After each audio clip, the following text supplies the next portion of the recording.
대한민국이 어떤 상황인지 아세요? 대통령이 우리 국민이 어디가 있는지도 어떤지도 모르는 상황입니다. 북한에 잡혀있는 한국 국민들의 석방을 노력하실지. 처음 듣는 얘기네. 놀랍죠. 국민을 지키지 못하는 건 국가가 아니에요. 예. 근데 지금 대한민국이 어떤 상황인지 아세요? 대통령이 우리 국민이 어디가 있는지도 어떤지도 모르는 상황입니다. 한번 보겠습니다. 어떤 상황이었는지. 그러나 전 이 상황에서 전 대통령께 질문드리고 싶습니다.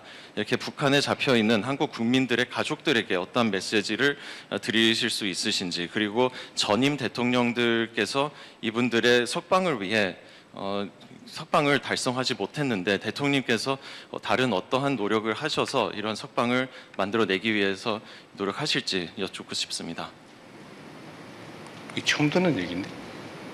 안보실장님 한번 얘기 한번 해보세요. 한국 국민이 잡혀 있다는 게 맞아요? 어떤 경위로 되어 있는지.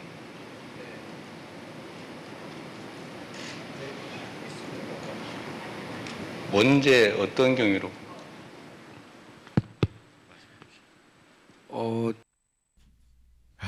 처음 듣는 얘기랍니다.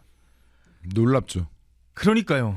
캄보디아에 잡혀 있는 국민들도 못 본 척, 북한에 잡혀 있는 국민도 못 본 척. 이재명이 성남시장 당시에 했던 말이 대한민국 국민을 구조하는 최종 책임자는 대통령에 있다라고 얘기를 했습니다. 분명히요. 예. 그럼 지금 이재명은 그 책임을 다하지 못하고 있는 거죠. 네, 그리고 지금 캄보디아에 수많은 몇 명이 잡혀있는지도 몰라요. 이게 지금 실종자 신고가 8월까지 330이라는 거지. 이게 사실은 뭐 태국을 거쳐서 들어갔다거나 다른 나라를 거쳐서 들어가서 파악이 안 되고 있죠. 파악이 안 되죠. 이게 지금 수천일지, 혹자들은 많으면 10,000명이 넘을 수도 있다라고 하는데 이렇게 많은 국민들이 잡혀 있고 범죄에 이용당하고 살인당하고 있어도, 고문당하고 있어도 지금 어떠한 대책도 나오고 있지 않다. 미국은 대통령도 나서고 국무장관도 나서고 전직 대통령도 나서고 다 그러는데 한 명 구들고 가려고. 국민을 지키지 못하는 건 국가가 아니에요. 국민을 지키지 못하는 건 국가가 아니고 당원을 지키지 못하는 거는 정당이 아닙니다.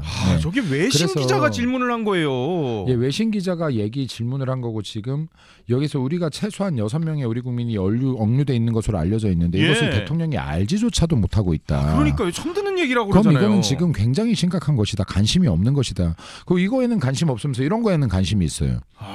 야, 풍선을 우리가 보냈던 것 같아? 이걸 사과를 하려고 그러는데 사과를 할까 말까? 대북전단은 근데 사과한다 그랬다가 종북몰이 당할 것 같아서 내가 약간 고민 중이야. 종북몰이가 아니라 종북인 거예요. 이러면 지금 간첩법 개정 안 하겠다. 지금 여기에 국보법 폐지하겠다. 이러면 종북인 거예요. 이렇게 하면 종북인 겁니다.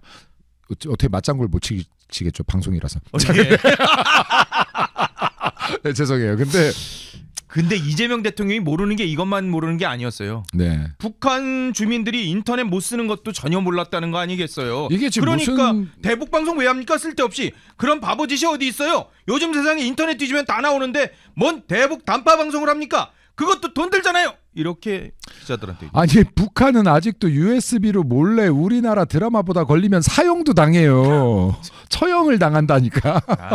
이걸 지금 무슨 실상을 어느 정도를 알고 있는 건지 모르겠고, 도대체 북한 주민들의 인권을 미국과 일본 같은 나라들이 우리나라보다 더 훨씬 빠르게 신경 쓰고 있는데 우리나라에서 맨날 북한 주민의 인권 외치지 말고 이 많은 사람들의 인권 문제, 여성 인권 외치지 말고 실질적으로 관심을 조금이라도 가져라. 네. 우리가 통일을 꼭 해야 된다면 북한에 고통받고 있는 주민들이 있다는 것이 가장 큰 목적이어야 될 거예요. 네. 근데 정작 관심이 없다 그러면 왜 통일하려는 거예요? 도대체 왜? 뭐 때문에 통일하려고 그렇게 하는 거예요? 황당한 상황들. 지금 그리고 이거를 북한에 대한 인식이 너무 없다. 여전히 지금 북한은 우리의 주적이라는 인식이 있어야 되는데 어떻게 하면 북한에 비위를 맞춰줄까만 고민하고 있다, 아직도. 그리고 어떻게 해야지 북한에 사과할지나 공리하고 있고 어떻게 하면 북한이 수십 년간 요구했던 국보법 같은 걸 폐지해 줄까나 예. 고민하고 있으면 되겠느냐. 아하. 그리고 이게 북한 전략 정술 중에서 제가 간혹가다 이야기합니다마는 통일 전순 전략이나 그람시의 진지전 같은 걸 보면요. 예. 여기에 상대 적국에 자신들에게 우호적인 정치인을 만든다거나 그렇죠. 아니면 자신들의 우호적인 사람들을 투입해서 주요 자리에 올린 다음에 예. 자기들의 주장을 앵무새처럼 쫓게 만드는 전략들이 있습니다. 자, 이런 전략들이 있는데 실제로 이거를 우리가 굉장히 민감하게 봐야 되는 것이 예. 북한이 계속 긴 시간 주장해왔던 국보법 같은 거를 폐지하자라고 주장하는 사람들은 우리가 굉장히 주의 깊게 봐야 되는 것이다. 예. 그리고 지금 간첩법 개정 못하게 하는 사람들 굉장히 주의 깊게 봐야 되는 것이다. 네, 이런 말씀을 다시 한번 좀 강조드리고 싶습니다. 그리고 이게 예. 지금 민주당이 너무나 막강한 권력을 갖고 있어서 이거 국민의힘 혼자서 막아내질 못합니다. 네. 그러니까 국민들께서 깨워주셔야 되고 같이 소리를 쳐주셔야 된다. 네, 그래야지 국보법도 막을 수 있고 간첩법도 개정할 수 있다는 말씀을 드리고 싶습니다.